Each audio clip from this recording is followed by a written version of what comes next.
Hola a todos, bienvenidos una vez más al canal. Como pueden ver en el título del video, hoy nos estaremos aprendiendo una rutina con este instrumento.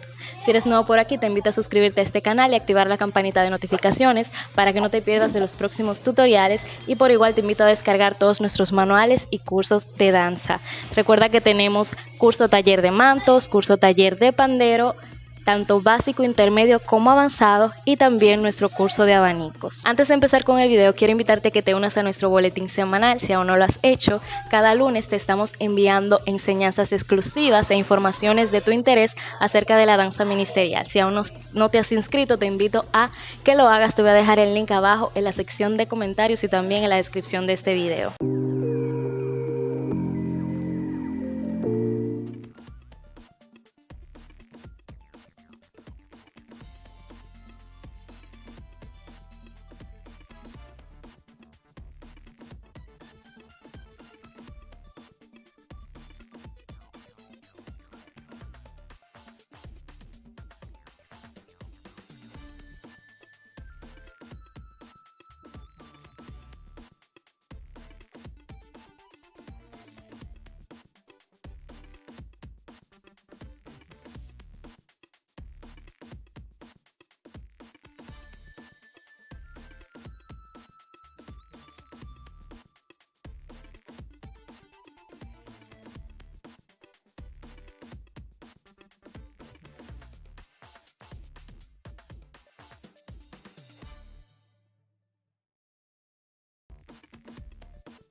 Y esto fue todo por el video de hoy. Si te gustó este video, dale me gusta, compártelo con tus compañeras de ministerio y no olvides suscribirte a este canal y activar la campanita de notificaciones para que no te pierdas de los próximos tutoriales. No olvides seguirnos en Facebook como Escuela de Danza Alfa y Omega y en Instagram como Sara Yuritza. Que Dios te bendiga y nos vemos en la próxima.